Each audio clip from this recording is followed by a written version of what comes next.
Welcome back. The Top 6 show is here. We'll be live throughout the course of the summer. We're previewing the end of the season. We're talking about some big transfer stories that are circulating. The price now has reportedly been set for Frenkie de Jong at £60 million. We're talking Chelsea's future and their pursuit of the likes of Declan Rice. We're going to look ahead at who we think is going to become the Premier League champions. Will Arsenal get another chance at the top four? Will Spurs be Spursy? We're going to chat about that. Who's making the Conference League going down and all that jazz. Plus, we want to be a little bit directed by you today, the live viewers. Anything you want us to speak about, any conversations that are to be had, let us know. But first and foremost, smash that like button. Subscribe to the Football Terrace now. I want to say a big thank you before we go ahead as well. It's another record-breaking month on the Terrace. We are currently like 100% up on views from this time last year. So I can't say anything other than thank you to every single person that tunes in, that watches us, that hits like buttons, that leaves comments. We go from strength to strength, and that's down to you.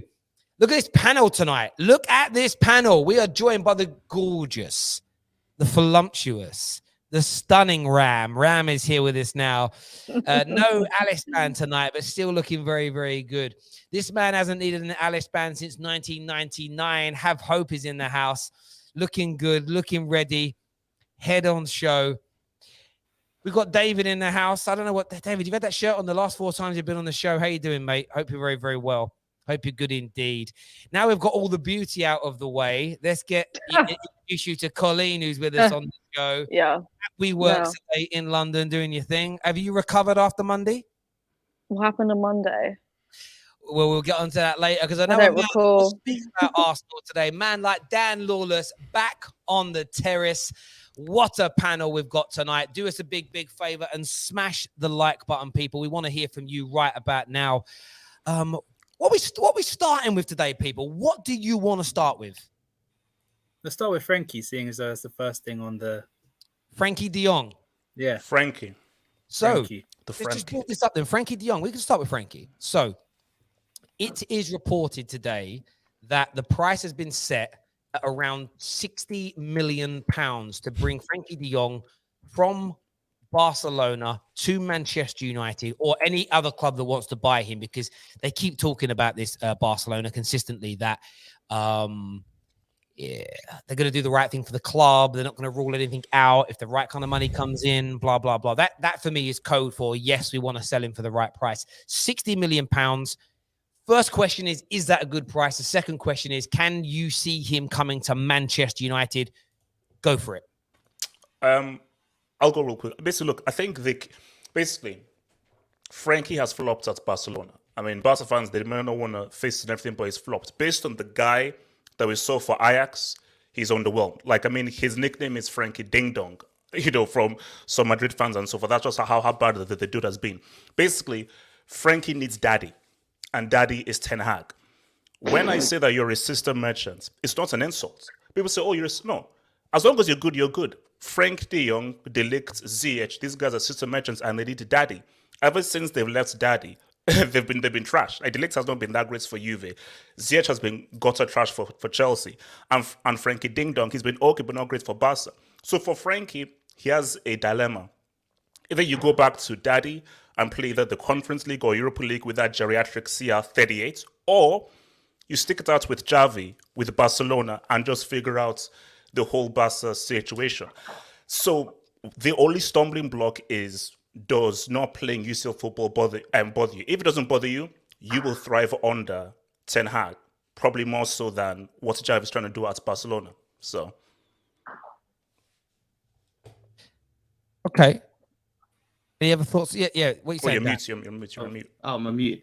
No, I was just saying it depends from how much he believes in the projects of Man United, that he can miss a season in the Champions League, and in the following season they can be playing Champions League, like they can get Champions League next season. If he looks and sees, you know what, they brought Ten Hag in, who I rate, and they're going to be building other players around me. They're going to be bringing in, strengthening the squad. And I believe we can get back to Champions League. Then I can see why he would choose that. If he's like, no, I can't miss no Champions League football ever. I can't be playing in Conference or Europa. Then obviously he's not. So it depends on if they convince him of the project, that there is a project.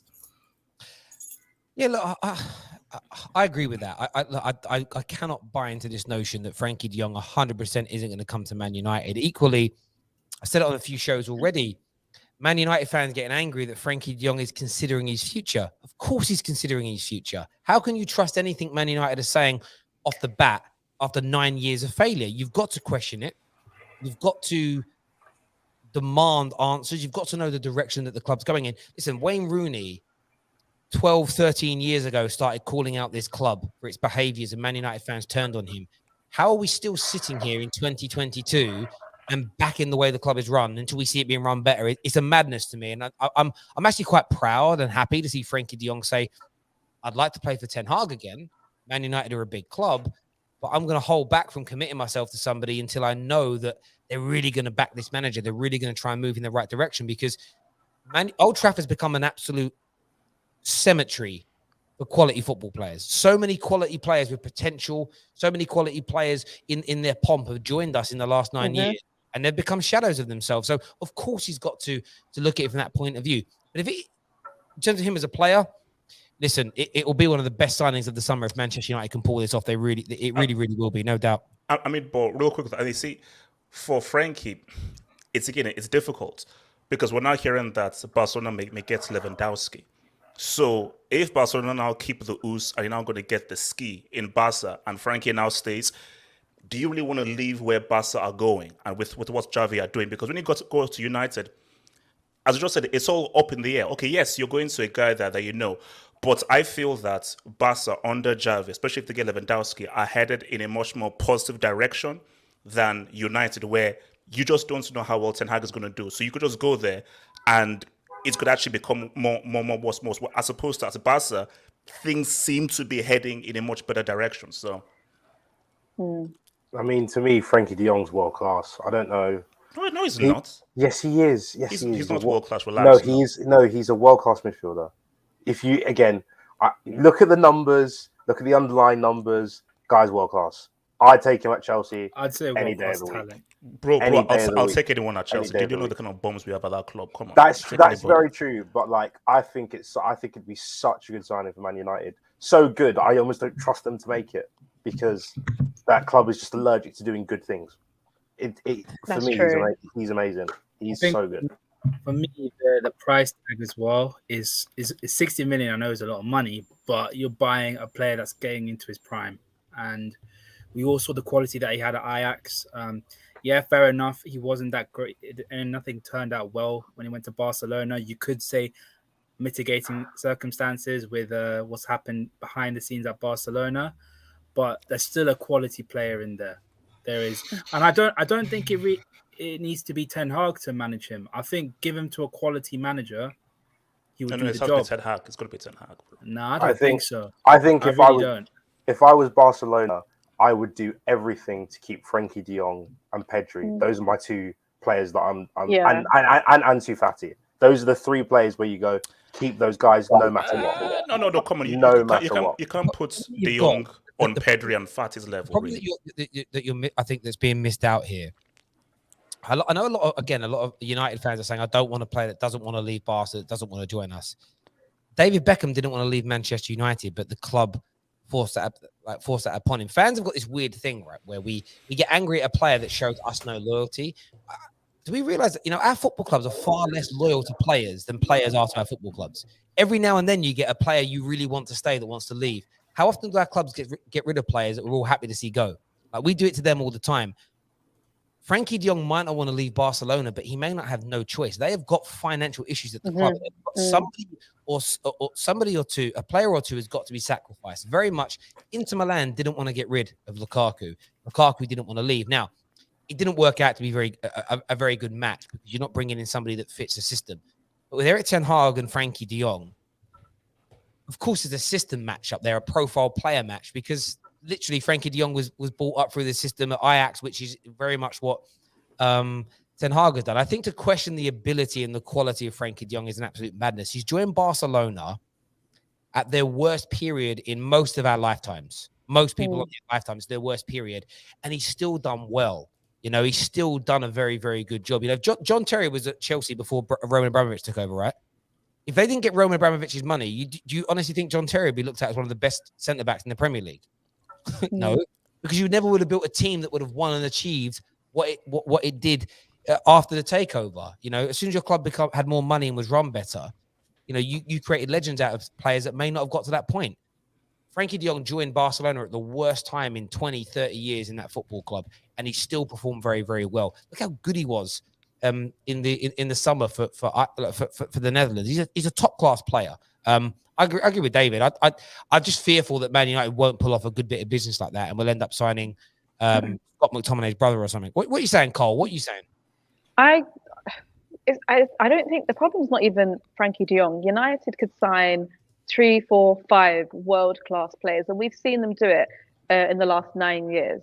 And barring potentially Ronaldo when he came back, until United sort out whatever's going on internally, there's not been one signing who's been world-class prior to going to United who's stayed at that consistent level or elevated their game once since joining. So you can sign Frenkie de Jong, you can sign anyone, you can bring anyone over to United. I think the problem is bigger than the issue is bigger than Frenkie de Jong. So bringing him in is a step in the right direction. But if it's going to end up with how everything has been in the last 9 years, he's not improving or isn't elevated or staying at that consistent level that we know he's capable of, United are still in the same position they were last year, the year before that, and the last 9 years. I hear that. There's a lot of people saying United dead FC. Now, there's also other news today. Darwin Núñez has rejected Man United and Newcastle because he wants Champions League football. Dan, from your point of view, you know, as a West Ham fan, you know, no real axe to the grind with Man United. Although I've been to a few 4 or 5 away games at proper West Ham at Upton Park, and it's a raucous affair, Man United West Ham. Do you feel like people are kind of downplaying Man United's ability to pull in top quality players, or do you think they've got a point? No Champions League, 9 years in the doldrums. It's going to be hard to sign top quality. Yeah, do you know what? I think it's a mixture of the two, because I obviously, look, you still have that Man United pool, but that pool, I think, is weakening as the years go by and people actually see what that mess is. And I think this summer is so critical, and I don't think Man United are completely beyond repair. And yeah, you can bring in Frenkie de Jong, but it's about who else you bring and actually start finally bringing in players to play a system, to buy into a philosophy, and not just signing names and people that, you know what I mean, he's going to sell the shirts or is going to get the fans hyped. Is just fully say to the manager, who do you want? Who do you need? And go from there. And look, and if you can't get them big players, I mean, look, he's someone who has got an eye for youth, who could go and find those players that aren't the big expensive players. So you might not need to worry about Paul. Obviously, look, you might not be able to get the elite players to come down as to Man United, but you're still going to be able to have more pull over the teams around you. You got more pull than Arsenal still. Got more pull, obviously, than West Ham, than Newcastle, them teams that are going to be in and around there. Even Spurs that are going to have Champions League football. You're going to have more pull than them. So the pull is still there, even though it's not as what it used to be, but it's still there. And I just think back the manager, let him start to build the squad and see what you can do next season. It's going to be interesting. Sorry. You got no. I was wondering a super chat here that says, Terry, bruv, you've been preaching change and you want to sign a player who doesn't want to leave. Come on. Again, you're not listening to my point. He doesn't want to leave Barcelona as a first choice. But if Barcelona decide to sell him, his mind's got to refocus. This isn't a player that wants to leave Barca that said no to Man United and we're trying to convince him. I do think those two scenarios are very, very different. And sometimes these things are forced upon players and they move on. But I like the idea of the signing, personally, myself. There's a lot of people asking to see my hair as well today. I'll do a very quick reveal. People think that it hasn't worked. I'll do a little quick, a little quick one like that. There is hair there. People don't think it's worked, but you'll get you spend all that money, Terry, and you're hiding it. Come on. Good things come to those who wait. Do you know what I mean? It's more, I'm waiting to get the tattoos finished and get rid of the flabby belly. Then I'm going to do it with my shirt off. I'm joking. I'm not going to do it that way around. Can I just add, Terry, or to that super chat? Is people seem to think that you should only want players that really want to come to your club, that don't need convincing. That they go, Man United, yeah, let's do it. Like players, it's their career. They have to weigh up their options. They have to decide, is this the best? It's just like any of us when we take a career move. If we're in a job and someone else offers us a job, we have to look at, okay, what's the geographical location from the house? How much have I got to travel? What's the benefits? What's the pay? You have to weigh that up. You can't just think and go, oh my God, it's Man United. Like every player has to weighs up at the pros and cons. So yeah, I think people get too overboard on that. Yeah. I think there's a large element of that. In terms of Darwin, Núñez, though, have hope rejecting Manchester United. Is this... I mean, all clubs get rejected every year by players, don't they? Yeah, I mean, look, I think with the whole Darwin Núñez thing, man, I think this may be like Twitter hype as well, because I'm like, what has he done to be regarded like this highly and so forth? Because look, I mean, for United, you do need a striker. And basically, the thing about it is, for Darwin Núñez, is that what Ten Hag wants? Or is that what the club wants? If Ten Hag said, okay, I am playing this particular way and this profile of striker is what I want for my team and so forth, then yeah, go all out for a Darwin Núñez. But if you're just going on it via hype or YouTube compilations, and it's like, what are you going to say? Because that's the same thing that happened to Chelsea and Timo Werner. That, like, Marina just looked at YouTube compilations and spent 45 million on that freaking clown. So, yeah, personally, for me, I just don't rate Darwin Núñez that highly. He's a good striker, but I'm not sure whether he's like a Haaland guy who like, oh no, this is a guy that should be highly coveted. And like, if he moves to a big club, he's already going to say something. I've not really seen that yet from that dude, so. Yeah. Jake Miller here says Núñez will flop anyway. I mean, he has to get rid of the top knot first for me. Before he joins anyone, the top knot has got to go. It is not 2012. Top knots are no longer fashionable in relation to that.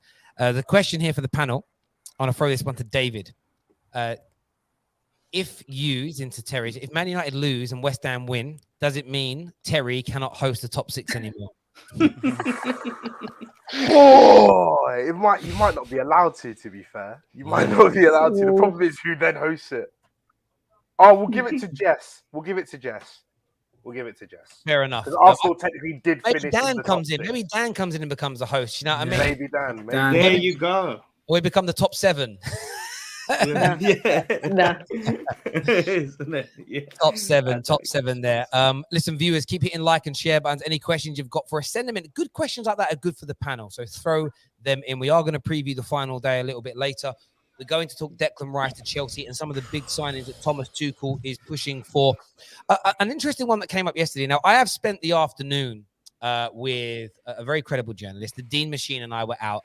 We had a few Guinnesses. We're having a little bit of a chat. Dybala to Tottenham. Now, I've been told it isn't dead and buried. It's not likely to happen, but it isn't dead and buried. Can we see Spurs attracting that level of player this summer with Antonio Conte at the helm? Can anybody see that? Yeah, I think so. But is it the right move for them? No.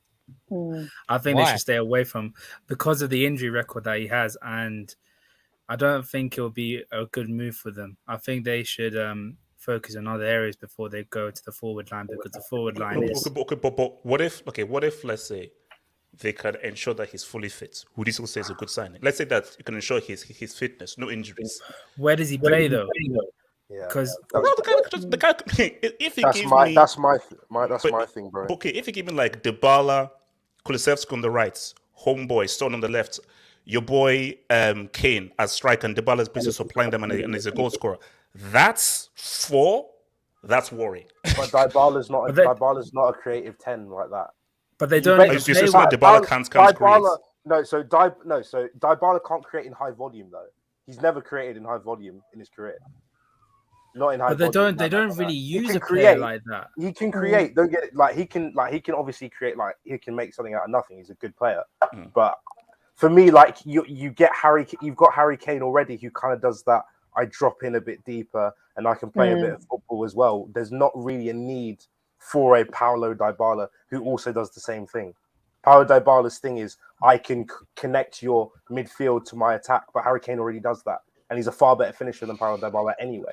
So Tyrone- But technically, Dybala is better than Kane, though. So you're getting an improved player. Okay, in that let's not go position. too far. I don't think so. Let's not go too Wait, far. hold I on. don't think Come so. on, we're not saying that Harry Kane is a better player than Dybala. We're not saying Yes, this. he is. Oh, Harry He Kane is. What are you talking? Yeah. You're mad. Stop it You're with- mad. You're look, on drugs. Have hope. You're on drugs. Double H. You're on I know drugs. you love your Queen Lizzie tax, yeah, but this is not Queen what Lizzie it is. tax. It's not about, no, it's not about Queen Lizzie tax.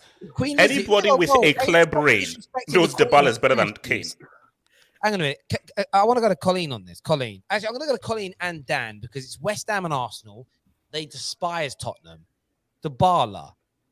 Is he better than Harry Kane? No. No. Yeah, No. that's- Harry, listen, even I can admit Harry Kane it's just not a debate. Sorry, have hope. I just don't see where you're coming from. I do like Dybala, but I'm not saying I wouldn't rank Harry Kane above him, in my opinion. Sorry, yeah. It's not and 2016. that's, I don't take any pleasure in saying that either. You guys are on drugs, man. Either you're on drugs or you don't watch the guy. Have hope, have hope. This is It's 2022. one or the other. Either you're on drugs or you don't watch the guy play. Because Have it's hope, have simple. hope. And this is no diss to Harry Kane. Harry Kane, he aight. But I mean, Dybala is like a proper player. Harry Kane, he aight. But he's an EPL hope, merchant, have you hope. know. Like, come on, stop overrating guys, man. You're You could say overrating that guys. man. Dybala's a Come on, Serie man. A merchant. Harry Kane last season got 23 goals and 14 assists. In the Where? league. Where? For Tottenham In the EPL. in the Yes. EPL What last is- year. What has he done 23 in the goals and UCL? 14 What has he assists. done in the Paulo UCL? Dybala Dybala scored 2 goals. Dybala scored 2 goals in the UCL semi. What has When that guy done in the was- UCL? When was that? Again, Paulo Dybala in the league has never had more than 10 assists, and his best season assisting was Palermo, which was Show, Wait, hold on, Hang David. on a minute. Have hope. This guy was also playing in the Juve team when it was a one-horse race, and he still wasn't outperforming Harry Kane. Come on now. Yeah, no. All I'm saying, those first of all, David, those assists. Show Have me hope. completions of those assists. I'm sorry, have hope. Sorry, is there a problem here, have hope, because he's got blonde hair and blue eyes? Is that your issue here? Guys, I'm not racist. I love white people. My best friend is white. Shut up, Bill Hambley. My best friend is white. Okay, so look, I love white people. And That's Terry, what ev- you're my that's third what best every- friend. that's what- Terry, that's you're my what third every best friend, and you're member- white. Last I checked. Have That's hope. what Like, every you're awkward doing uncle says. a lot of white people do that when they're racist. My best Oh, I've got a I black friend, know, you know. I know. That's what you're doing there. I see you. Look, shout out to my white people, man. Shout out, you guys are all right. You guys are all right. No. Except but Kane. No, he scored up. But all I'm saying is that look, I just feel that Dybala would be. Shut up, man. Get off the screen, man. All right, okay, all right. So I just feel that pretty much that Dybala would greatly improve Tottenham because I just think the guy is a quality player. And Harry Kane, I think Harry Kane does what he does, but I just think that you guys are putting an EPL and Queen Lizzie tax on what Harry Kane is, and you're not looking at this objectively. Have hope. So. Have hope. I need to give you this conundrum. Yeah, I'll go back to the super chat that Tyrone gave. What is a bigger priority, Tottenham getting a centre back or getting a forward? Because if they get someone like a Bastoni, that is a big sign. Why can't he get both? Why can't he be greedy? Because we're Greed talking is about good. Levy. We're talking about Levy is not greedy. We're not greedy. He's not greedy. He's stingy. Well, yeah, He's not no, you're greedy. He's dealing with stingy. Levy. You're dealing with Levy. No, but look, okay. The priority, I think, definitely is the defender. But if you've got Paulo Dibs as a potential, and also hold up, he's free. So Levy, you see, like Levy doesn't want to put small cover here and there. Everything. Say, yo, Levy, DL. You can spend money on the defender. Dibs, he's free. We have to do the wage. If not, I'll take him at Chelsea. David, we'll take him at Chelsea. We'll take him at Chelsea. I mean, for me personally, he's not like for the signings that I want, he's not in like the top 5. But Really? again, if the options are Paulo Dybala or Pulisic, I'm taking Dybala. Or Paulo Dybala or Mason Mount. Or that clown Mount. Get him out of there, I'd man. take Mason Mount over Paulo Well, Dybala. this brings us on nicely, though, boys, to the Chelsea conversation because Thomas Tuchel has reportedly been very outspoken internally and that he wants Todd Boehly and the new owners to really back him, back the squad, back the club, back the fans, and make Chelsea capable of competing with City and Liverpool again next year. One of the biggest links to your club, it's kind of, I read different outlets, it's almost like every other day. 1 minute they will pay it, next minute they won't pay it. Declan Rice to Chelsea has been a transfer that's been on for a long, long time. Is that the level of caliber that you now need, David, to come into Chelsea, to take your midfield and team to the next level? Declan Rice, 80, 90, 100 million pounds to transform your team into title winners, title challengers at the very least. The question was caliber of player, yes. Because I personally think that Declan Rice is one of the best young DMs in the world. I think he's that good, right? However, I said it last year and no one wanted to listen to me, and I'll say it again this year. If you spend £100 million on one person, it is a bad idea. Unless you are signing prime Messi, prime Ronaldo, you do not spend 100 mil on your player, because quite simply, one, you're putting too much pressure on them. Two, especially in the position that Declan Rice plays, it's hard to see what he actually will add to the squad overall. What? For you to quantify it at 100 mil. Quantify again, 100. So Terry, only if you're basic. Only if you're basic. Only if you're basic. Terry, 100 million pounds. When we're talking about 100 million pounds, you have to be extra. Mbappe, Messi, so forth. What about Virgil van Dijk? Would you have paid 100 mil for it? Seeing what he has become at Liverpool, they spent 75. Would you look at it now? Would you have spent 100 mil on him? What, back then? No. No. Looking at context of if I look at it now, then yes. But if I look at it back when they were doing it, no. I can see why they spent 70, 75 mil. I can see that. If we can get Declan Rice for around 60 to 70 mil, 50. I'm cool. I am cool with that. That's not a problem for me. But when you're getting to those three figures of 100 M's, especially after what happened last year, no. You can get Frenkie de Jong and somebody else who can supplement his job. You can do that. Yeah, I fully agree. I fully agree. Like 100 mil for that's madness. That's madness. Man, Jay, relax, man. How much, Dan? Obviously, you're a West Ham fan. When it comes to Declan Rice, honest to God, what's he? 22? 23. 23. That's almost 10 years or so you've got of Declan Rice at the highest level. That's £10 million a year for a player of Declan Rice's level in terms of transfer fee. Do you think Chelsea fans are disrespecting him by saying that he's overrated, not worth the money, not worth the commitment? What do you think as a West Ham fan? Yeah, look, I think there is that. Look, they've been on his case for ages, like constantly downplaying him just because there are a section of this. There's this weird thing in Chelsea's fan base, and it's like the pro Mount, anti Mount, the pro Rice, anti Rice. It's so funny they have pro Rice, anti Rice camps for a player that don't even play for them, and I see this all the time. And the anti Rice get even more angry because the pro Rice put him up, and it's just one of those things of he is a quality player, as was said earlier, and for me, he improves any team. And yes, okay, you don't see what he does in terms of he's not going to be banging in 20 goals and assists, this, that, and the other. But if it's a position that you need, he massively improves your team and also bring into the leadership capabilities. He is a legit real captain. And there's not many of them around today. But Dan, honest question. Is he worth 100 mil? And don't say this as a Western fan, because we know that you're going to pocket 100 mil for yourself. So just say that as an objective person, do you believe that Declan Basmati Rice is worth 100 mil? I think it's such a loaded question because I don't know. Like, if you ask me legit, like not what I want, what is he worth? I haven't got a clue. I haven't got a clue what any player is really worth because the market is crazy right now. The market is messed up. But if you look at a team, say Man United, I think he is worth 100 mil plus to Man United because that's a position that they desperately need. Obviously, they've got a massive rebuild now with the new manager, so they're not going to drop that on one player. But if there was if they could buy one player, they could spend that on Declan Rice. Now, I don't know Chelsea's needs that much. But if you was to look at that, putting in a player that will be world class in that position, that will be a leader and will be the captain of your club.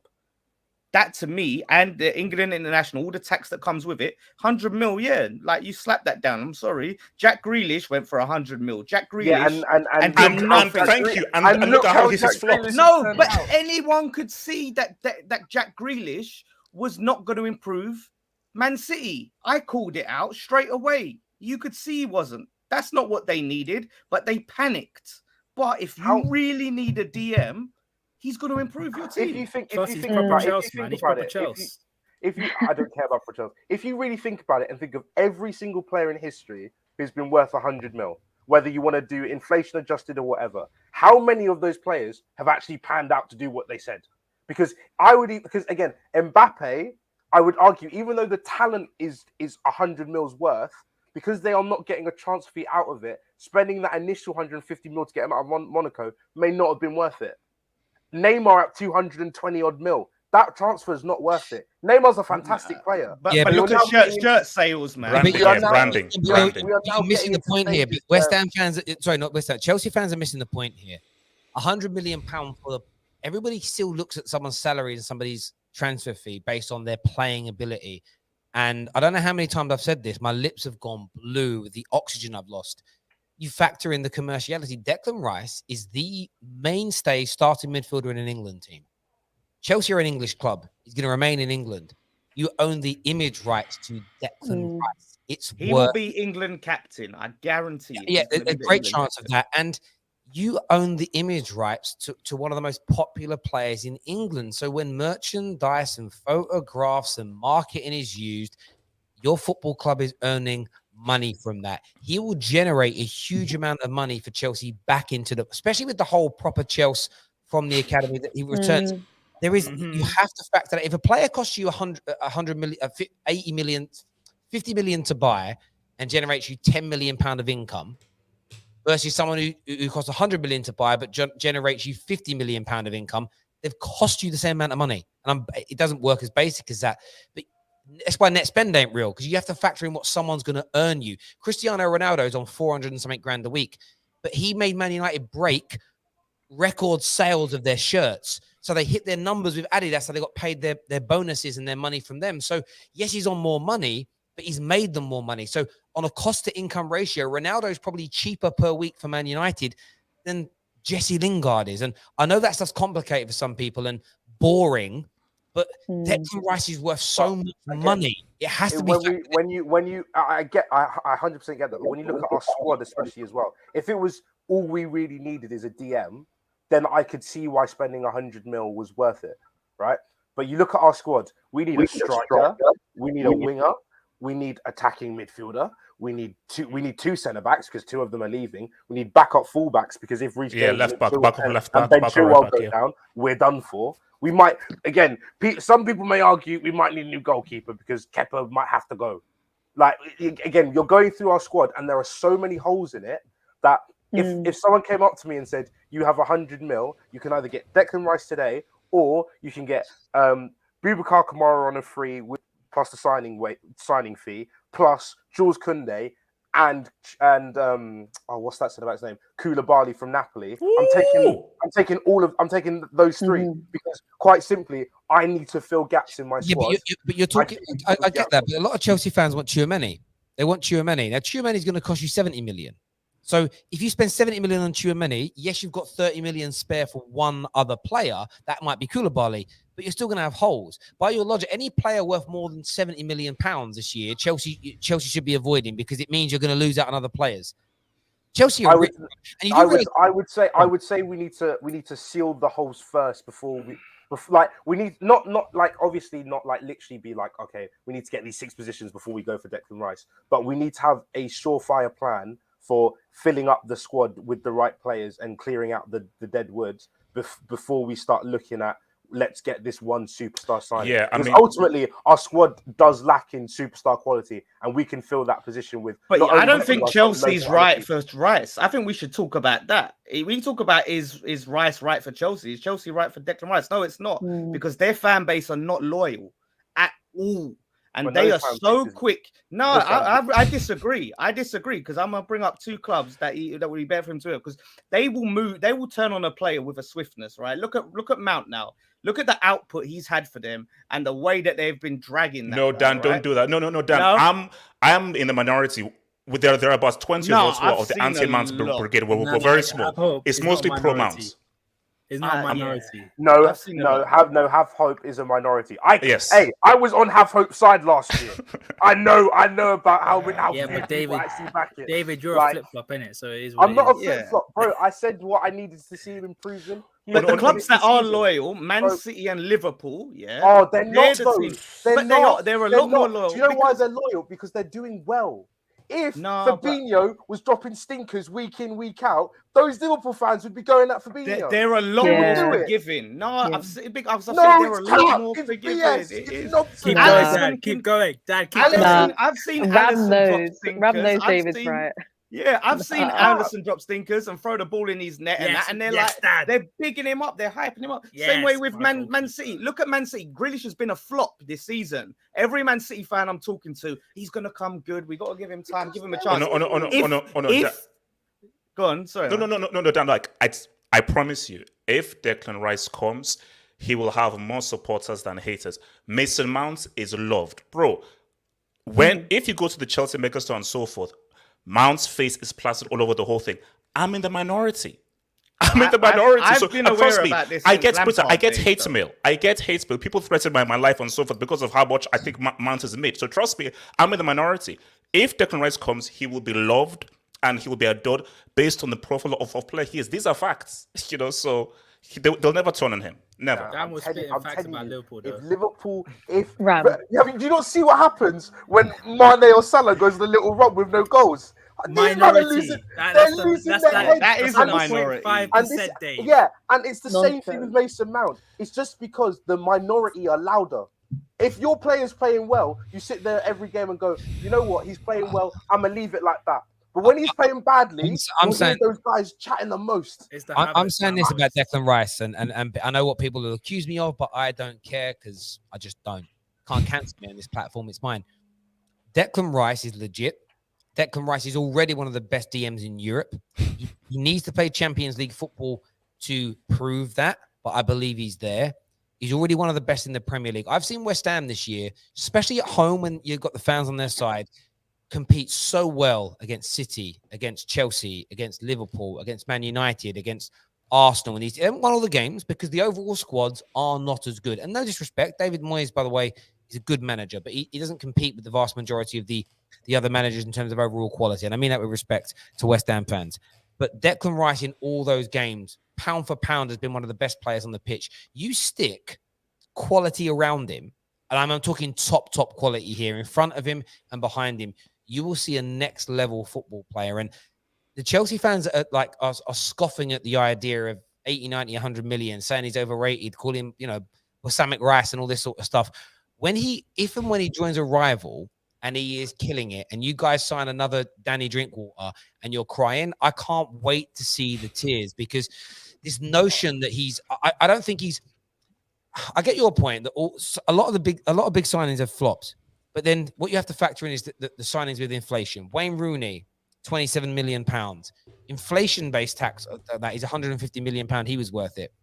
Rio Ferdinand, he was £30 million. You put the inflation on that because of the time that he was signed in, that was £140 million. He didn't flop. There's been lots of big money signings when you factor in inflation that have done very, very well indeed. Frank Lampard's another. What do you pay for him? $20 million? I'm too 30. young. I don't remember. You paid a lot of money for him I swear it was like late 90s, early noughties. You put that into today's money, over £100 million.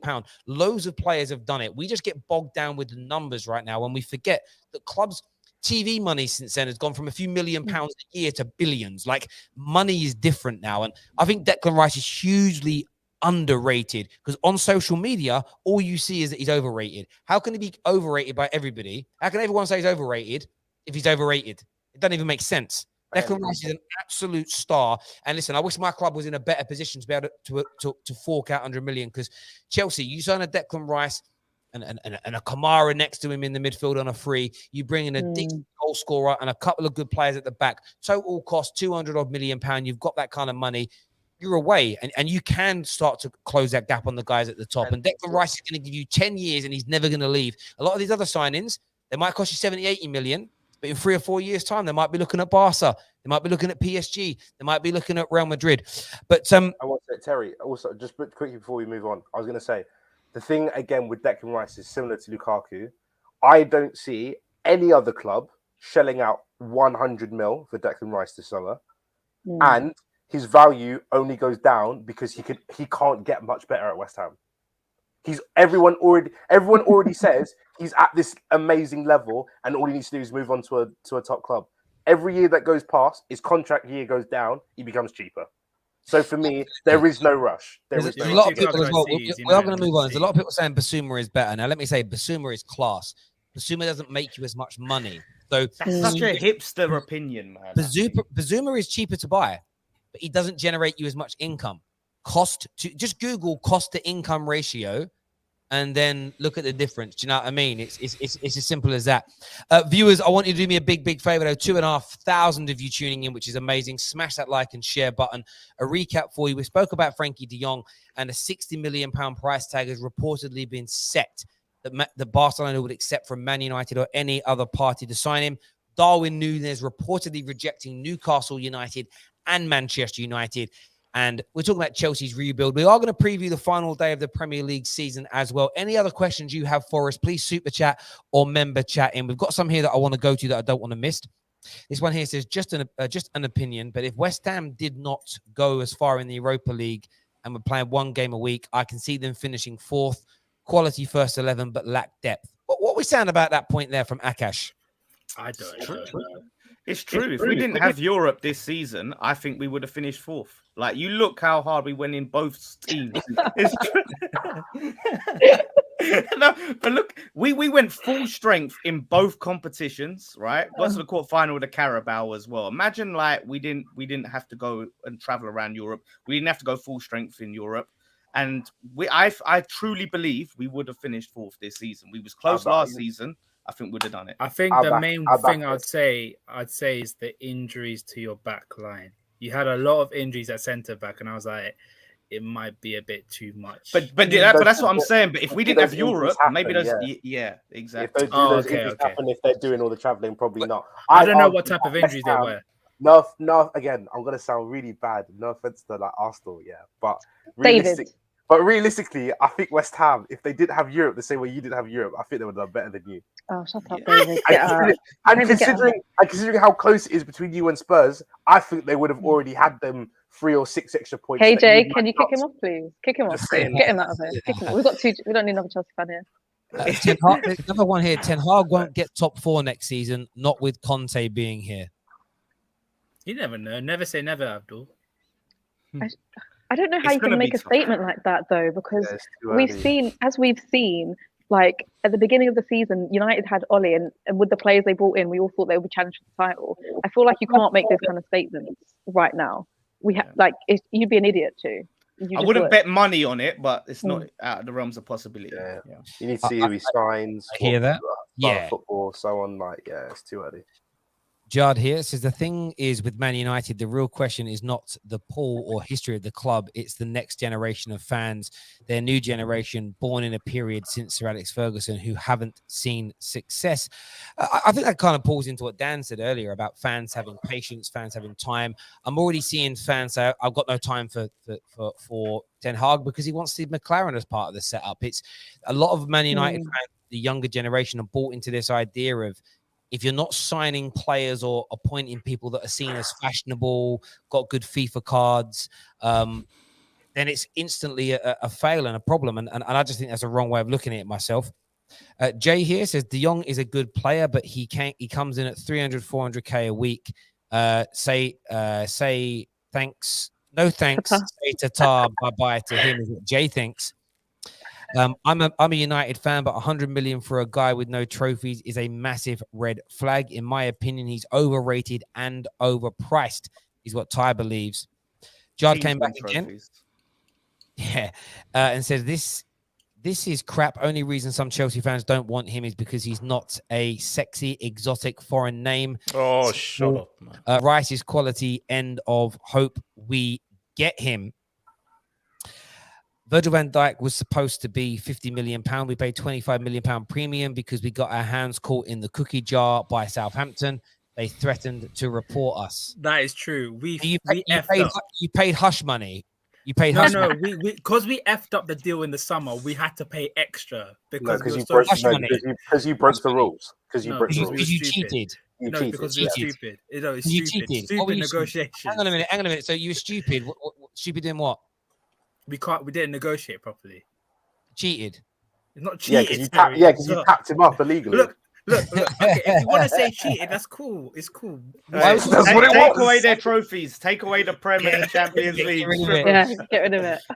Chelsea fans say that they're close to Liverpool, but they're named 600. But they're named 6,000 new signings. Either I'm missing something, or the coke in West London is amazing. Please, All right, Dave, that's aimed at you, Yes, Dave. sir. That's what I aimed mean. at you. Because I'm Yeah. honest, if I'm being very honest, yeah, Liverpool and Man City, again, you man just can't get that much better. There's not much you can do. What are you going to beat Norwich instead of 5-0? You're going to beat them 7-0. Just Like a little ultimately, you're literally getting to a point where it's like we can't get much better. And I look at my squad, and we're nowhere near the peak, like nowhere near. And like even though the gap in the league is quite massive, when we compete toe to toe, we are there. It's just we need the consistency, and that's why having not only the signings of good quality, but having the depth is important. Because we all thought we had depth, but then Ross Barkley and Loftus-Cheek and them man, like no. What if you have a Boubacar Kamara instead of Ross Barkley? Wait, Might do better. Terry, why did you put up that bold Stevie Wonder comment? Man? it's made me laugh. I just called to say I love you, and I mean it from the bottom of my heart. You are a bit. Just do the head. Just do the head for us. Do the head for us. Yeah, it's like. Oh, do it, Hassan. Yeah, do that. Love Yeah, you. that Come on, man. do it. Have them do it, man. Do it. It's Do it for it's the not back. happening. Tottenham have put an offer in for Yannick Carrasco and are expected to sign Sam Johnson on a free, and will attempt to sign Bastoni and a striker, is what's being said there. I've had the weirdest FaceTime in the world. It's from one of my old bosses at Barclays Bank. He's FaceTime me right now. I'm very nervous to answer it or not. I won't. I'll do it later. What have they found out about you? I don't Years know. on? I'm scared. Listen, it's mad. She hasn't been one of my bosses for like 6 years, and whenever she phones me, I get scared still. That's stupid, but it's true. Jake here says, why is it always the non-Chelsea fans speaking the most sense about Chelsea? I hate our fan base. Thanks, though, Terry, for using your brain. Oh, Jake, shut up, man. Is that your answer to everything? How about, is that your answer to everything? No. Just shut up. When No. people see, this is why there's a civil war at Chelsea because of numbskulls like that, man. Oh, There we Literally, go. Declan Rice has got everyone got people like this. Just it's got to be Rice or no other way. It's like there are many. David, many absolutely. ways to skin a Clowns. cat. David, we have Many clowns in our ways to fan skin a base. cat, man. Clowns. Many ways. Clowns. Clowns. LFC here says, Terry, I'm about 10 minutes behind the live feed, but you said why Declan Rice is 100 million is exactly what the Glazers do, and that has never worked.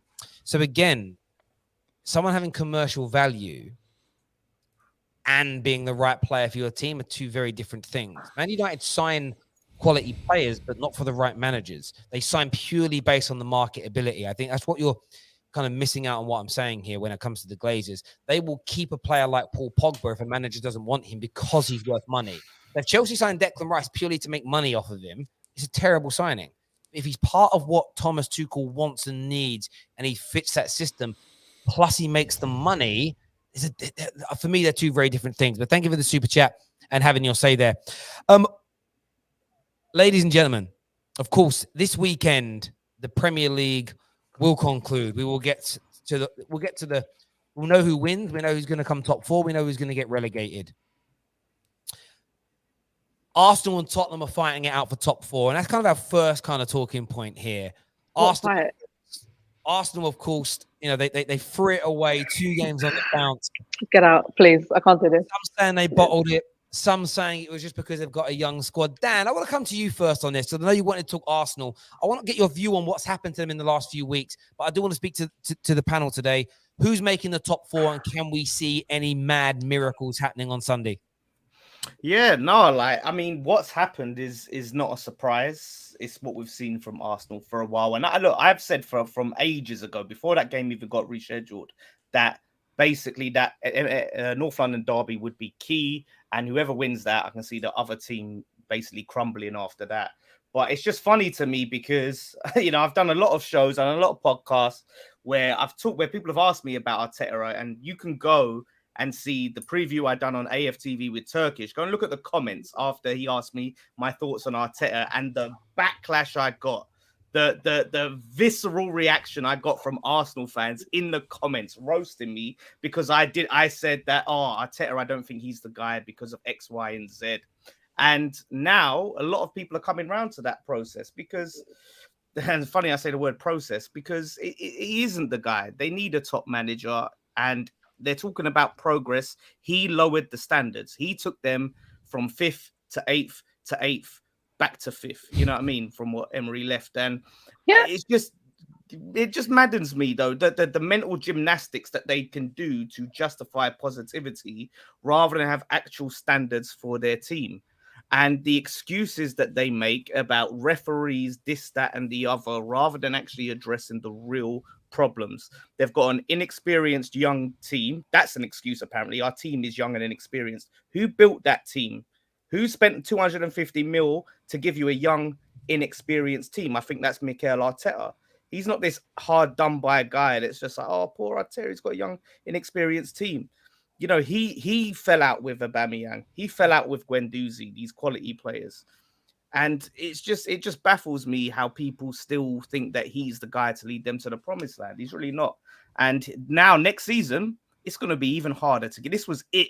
It's like Leicester when they won the league. If they didn't win the league that year, they would never win in the league. If they would have bottled it then they wouldn't have won it the next year, the year after that. Arsenal next year got to compete with a revved up Conte, who's going to be backed. They're going to have to compete with a rejuvenated Chelsea, Man United with Ten Hag to see what they do. Newcastle, see what they're going to be doing. Who knows? Maybe West Ham, we come again as well and get some signings in.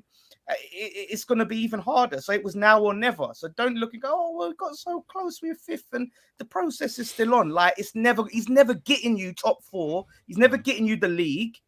So get a top manager. I don't understand it. Why still back him? Like I said this like years ago that when Arteta was hired, I was like, so you're hiring a guy who put out cones for Pep and fetched Pep's water bottles and so forth.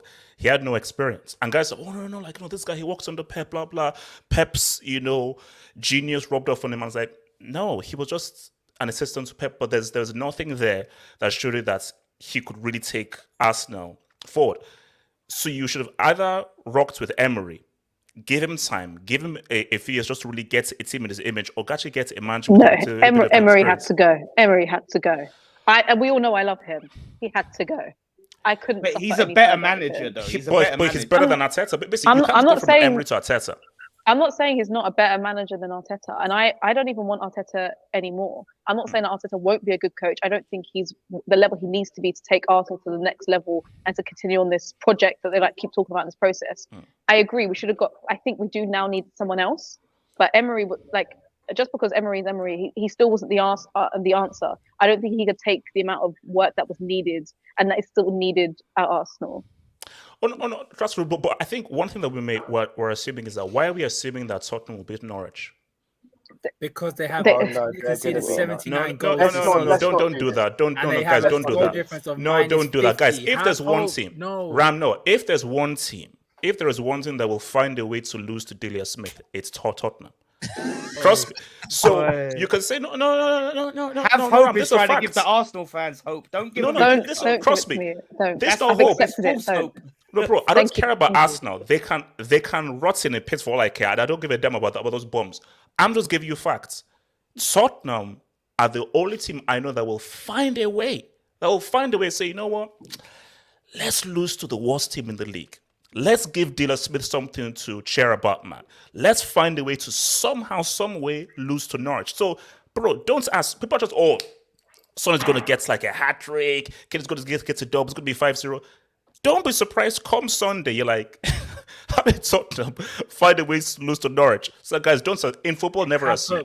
With your attack line that you like to criticize, you shipped 6. You scored 6 against them. We are not Tottenham. Tottenham are a special case. So don't assume anything. But Spurs, what's it? Spurs and Arsenal.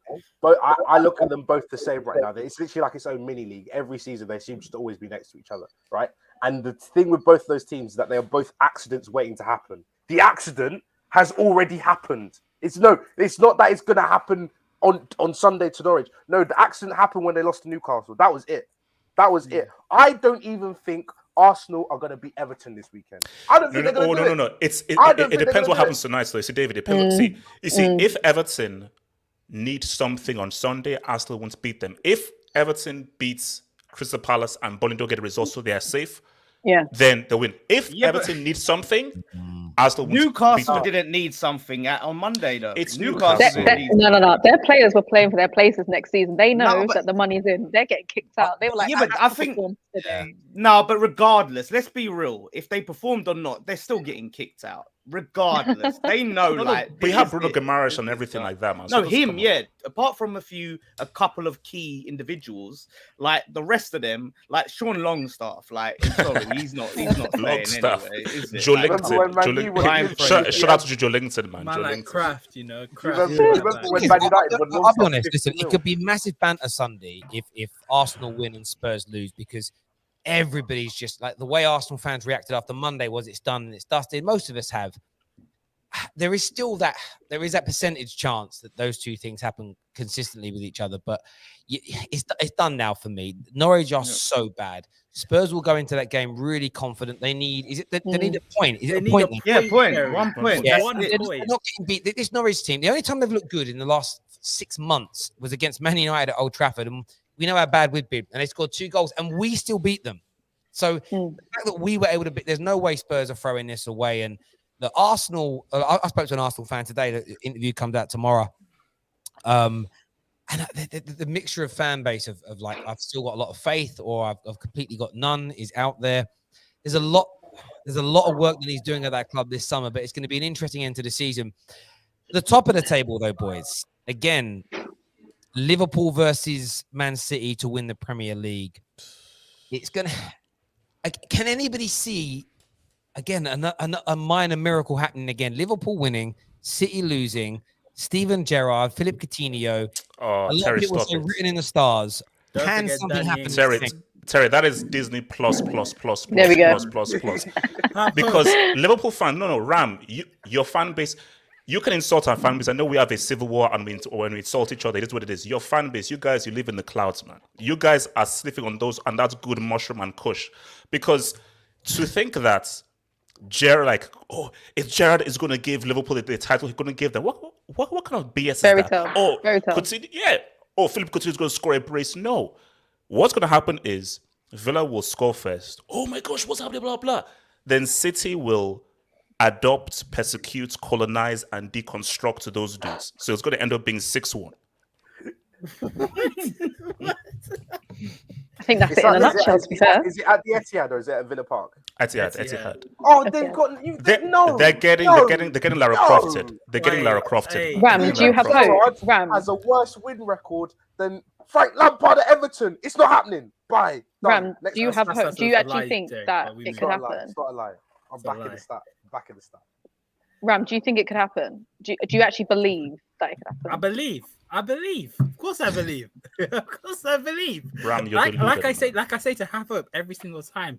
I've subscribed to every single cinema platform in the history of everything. Could Villa get a draw? They don't need to win. They need a draw. Can they get a draw? Yes. I believe in Matty Cash to get a clean sheet. You're deluded. You're actually deluded right now. Tyrone Mings is their main centre back on Sunday. It is not happening. It's not. Get it out of your head. Focus. Wait, No, but hold on. No. Wait, sorry, let me say this though. Guys, let me say this right now. And people attack me on Twitter for saying this. If somehow Pep Guardiola bottles a league to Ollie Watkins and Tyrone Mings, he has to retire. Pep Guardiola has to step down and retire from football indefinitely if he bottles this league to Ollie Watkins and Tyrone Mings. 100%. My boy Ollie Watkins out. It's not. It's not like when I look at it, they waste a lot of chances. Man City, they waste a hell of a lot of chances. So if Villa go in it with the right game plan, Don't tell me you're subscribed to this Dan, as well. stop it. No, but Dan, look, stop it. we Stop it. listen. Daddy, subscribe. We Subscribe. narrowly lost. We narrowly lost to Man City. Yeah, You're better than Villa. What? Wait, you're comparing you're comparing yourselves to Aston Villa. West No, Ham no, are but good. what I know, but Aston Villa, obviously, they have quality in their squad here and there. They're not consistent. That's their problem. They always they have the ability to turn up and play, but not on a consistent level. That's on that Sunday for them to get a draw. That's all we're saying. Get a draw, 1-1, 0-0. I've got a question here. Apparently, I've got a question here from winner. Winterpool. Who has a better chance? Arsenal getting fourth or Liverpool winning the league on the last day?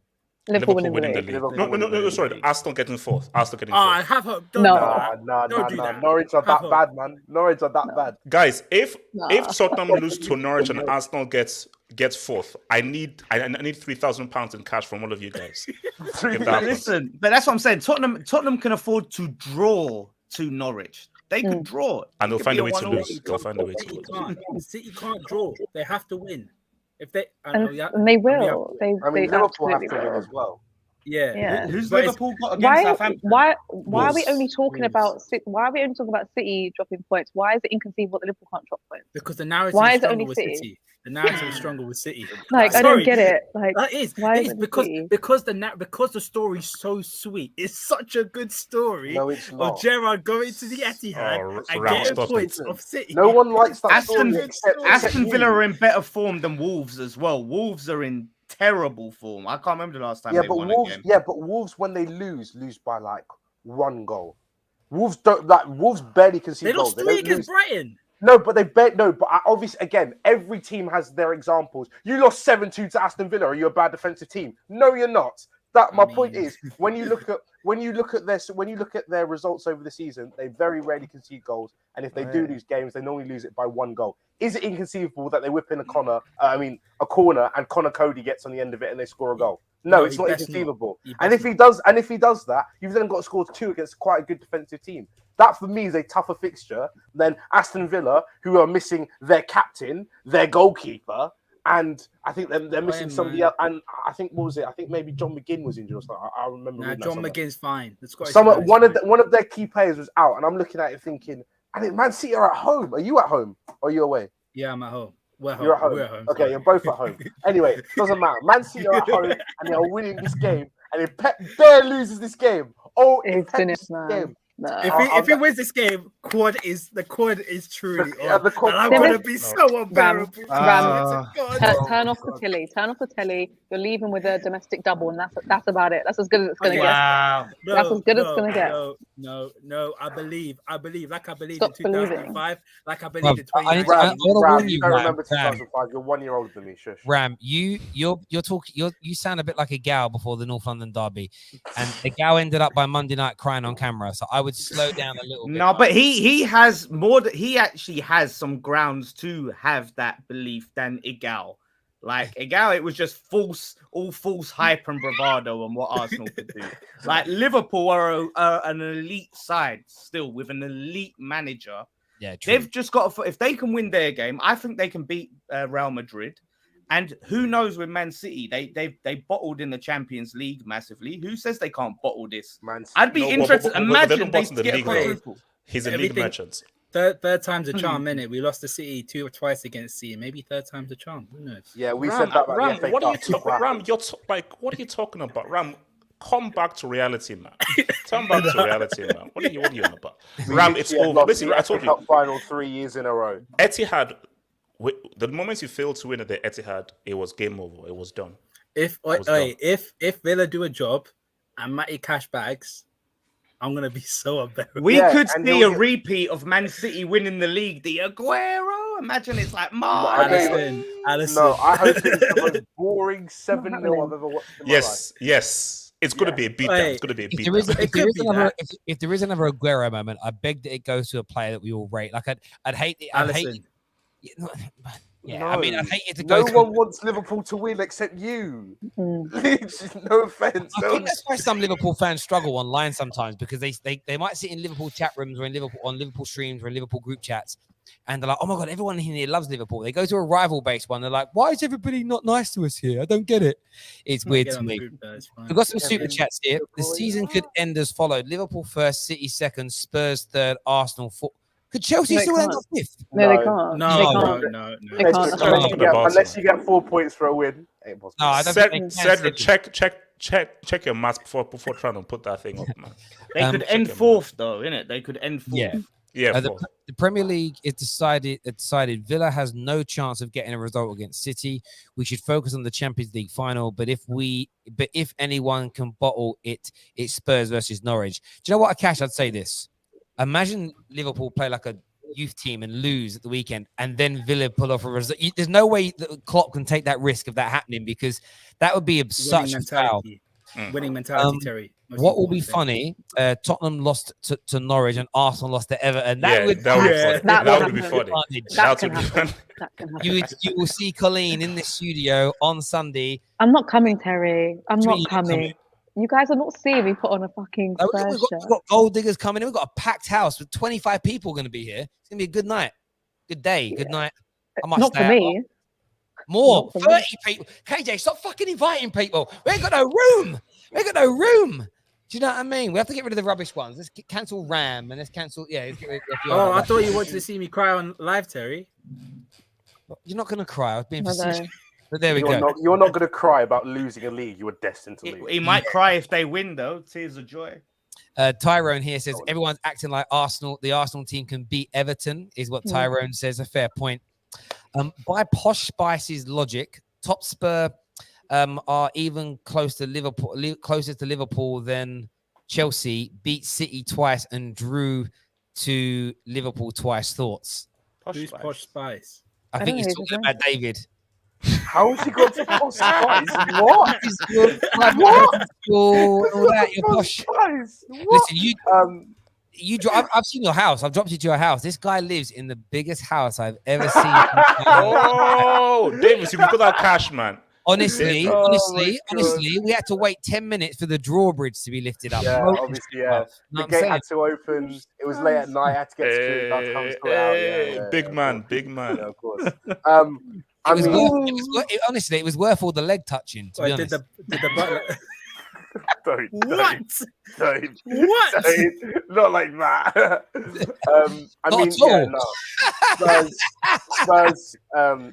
Spurs, and let's not do this. Like the only reason Liverpool fans do this is because they actually know we're a threat. So I take it as a compliment. So there we go. Just deluded.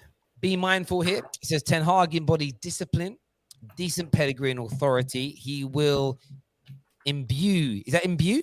I said it right? Yeah. Wow, I got a difficult word right. I'm very happy. Imbue United with an identity and attacking mindset. I think that means instill, right? P.S. Rice is quality but overpriced is what Be Mindful says. Thank you for that super chat. And listen, I think Ten Hag has all the ability to get Man United back to where we want to be. It's about how the club is structured, how we're run, and how he's backed. That will always be key. Thank you. Will says here, the only teams which have taken points off City have done it 2 times in the league. If Pep bottles it, I'm sure they will spend 200 million in the summer, is what Will Flex has got to say there. Akash here says the last time Have Hope was this confident about a result, it was Chelsea beating Liverpool in the FA Cup final, and we all saw what happened. Please have hope. Don't change your... Well, hold up, Akash. First of all, if not for that clown policy, we would have beaten you. Second of all, Mason Mount. Not for the fact that we should have beaten. That's it. Well, it's like we would have beat you if it weren't for our players. You stole those 2 trophies. You stole those 2 trophies. Was the referee bad that game? Ram, you stole those 2 trophies. I get it. You stole. You're thieves. I know. I get it. You're thieves. Theft. Do you know what's funny? I was talking about this the other day when it comes to predictions, and I didn't deep that people do this. I kind of just ignored it, maybe.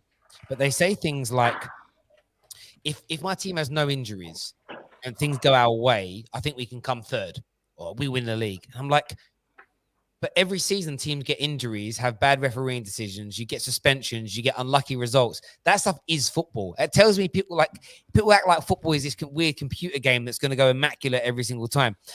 The last Only threat I see is getting kicked off a train. Oh, that's great banter. Not like your club war shirt. Terry, don't do that. I know Terry, Liverpool. don't do I know that. Terry, Liverpool, don't this do that. amazing club, but it's not like they wore shirts for a convicted racist. It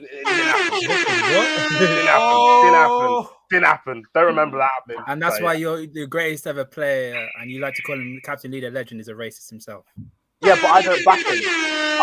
You're sat here acting like I don't back him. Ram, you wore that shirt in support of the cannibal. You spotted Joes. You spotted Joes. There's a reason why I call him the cannibal or the scumbag. There we go. Now, years later.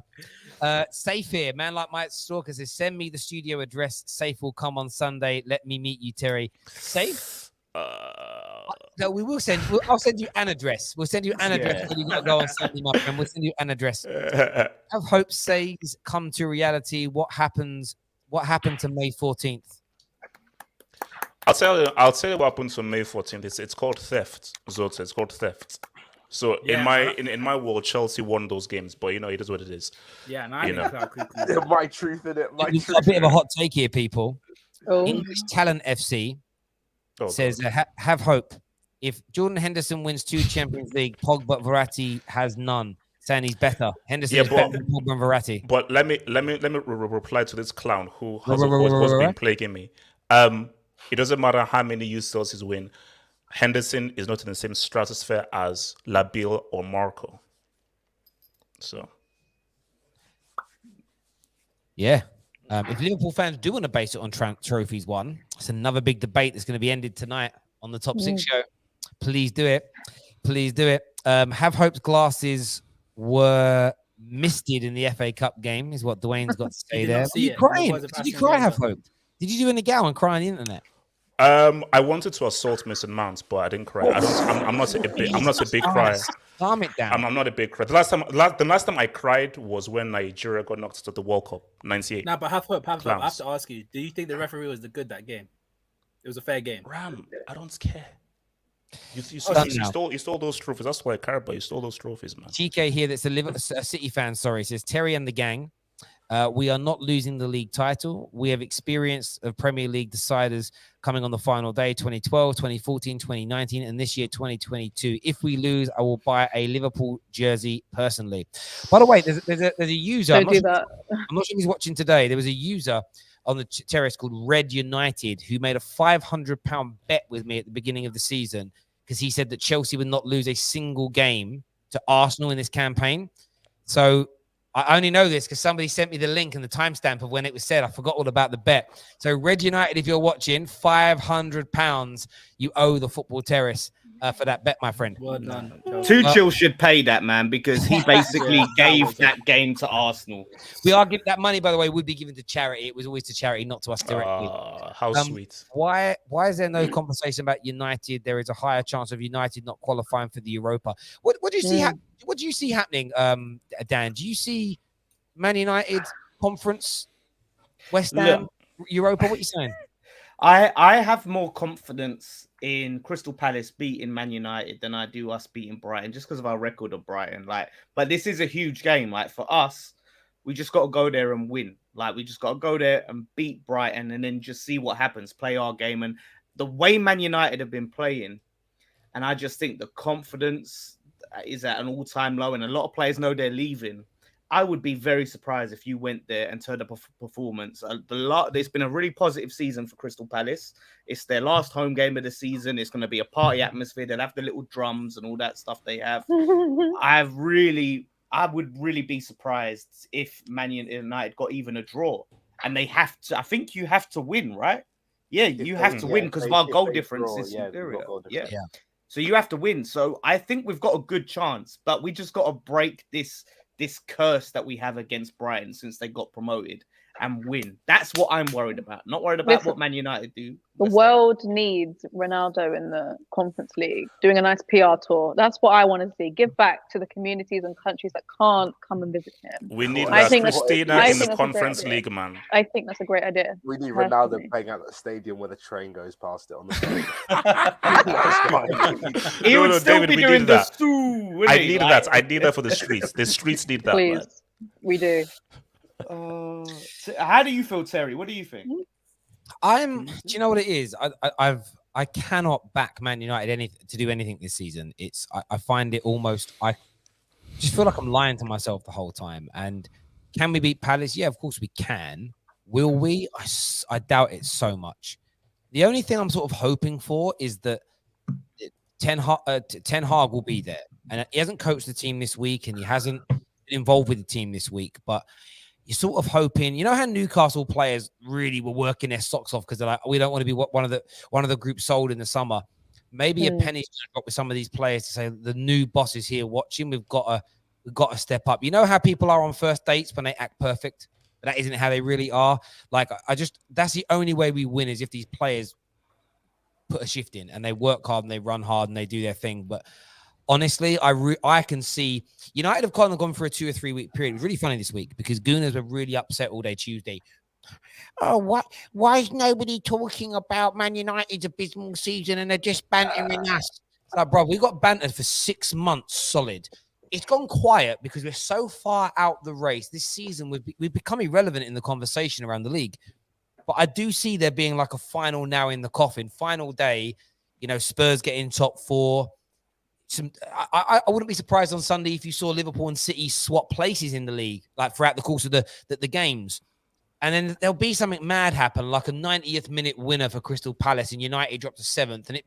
And ironically, it becomes the biggest talking point of the fucking day. Like, that's what's going to happen, and we'll be in the mud again. Because this team, honestly, Man United have broken me.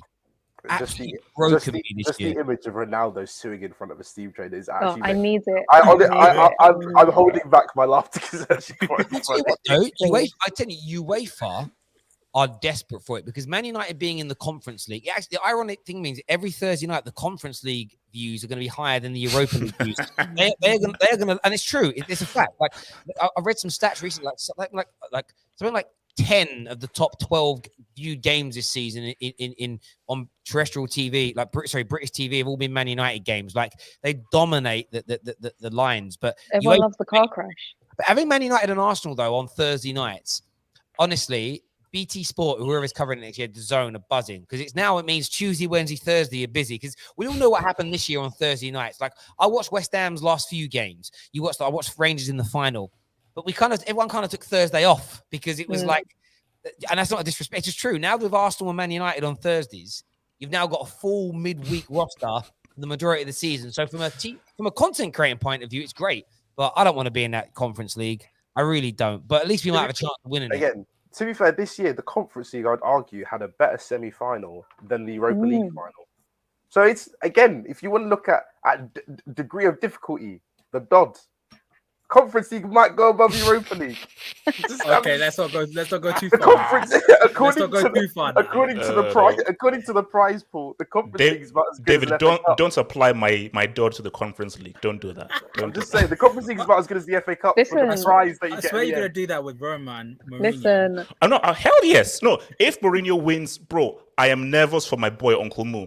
If Uncle Moo wins next Wednesday, bro, if he loses, I'm going to cry. That'll be the time I cry.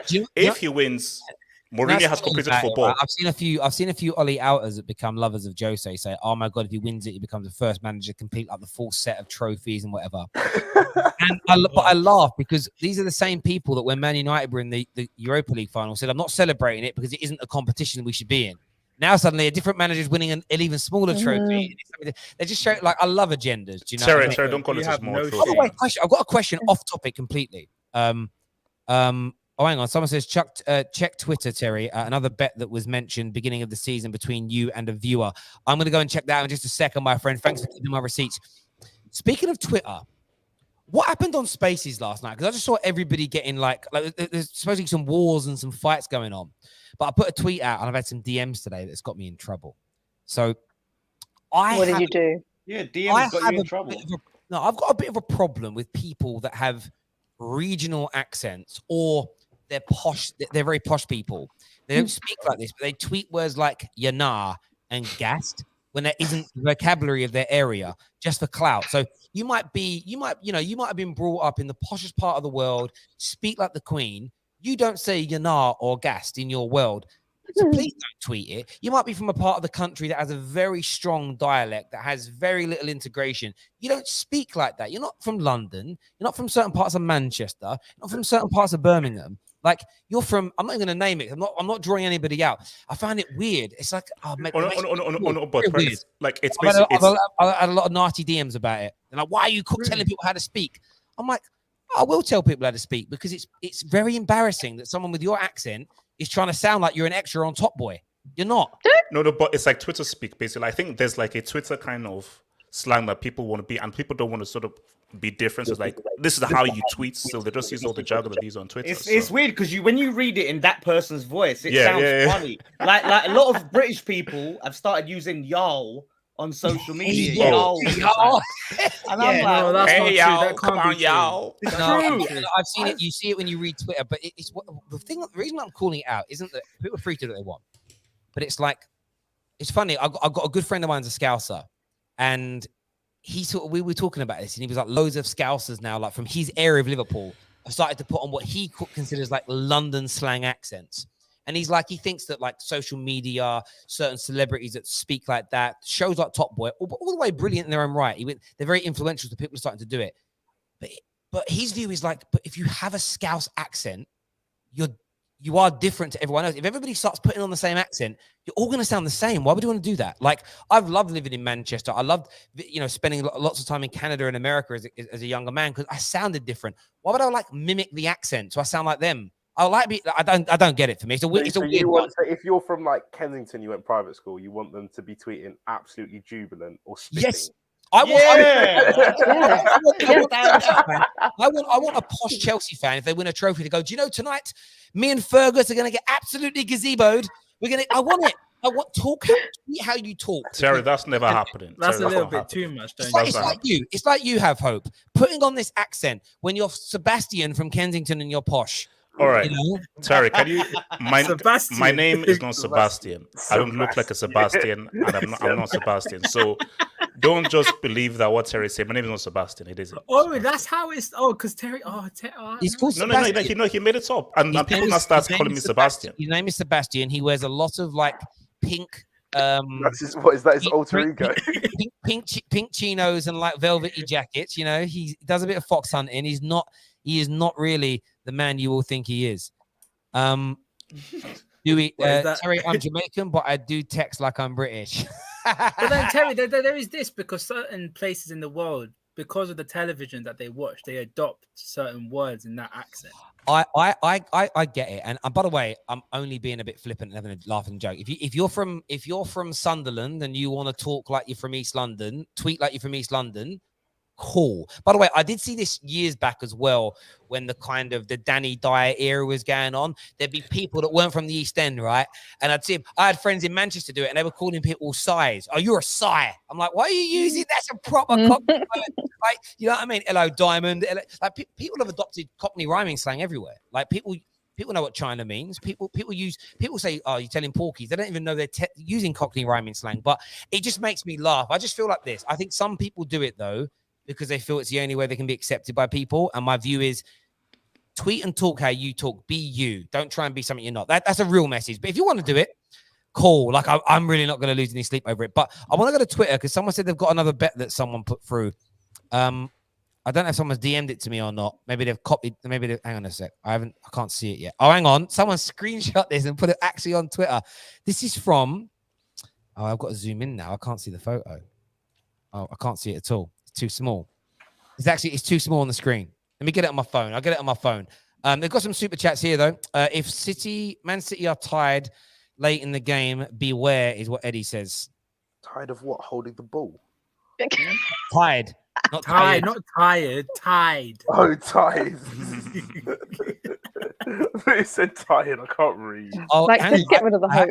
I have got one here. Here it is. This is Eamon Farrell. Eamon Farrell said, if Liverpool don't win the league, I will give the channel 2 £400 super chats. But if they do, Terry has to wear a Liverpool shirt for a week on the stream.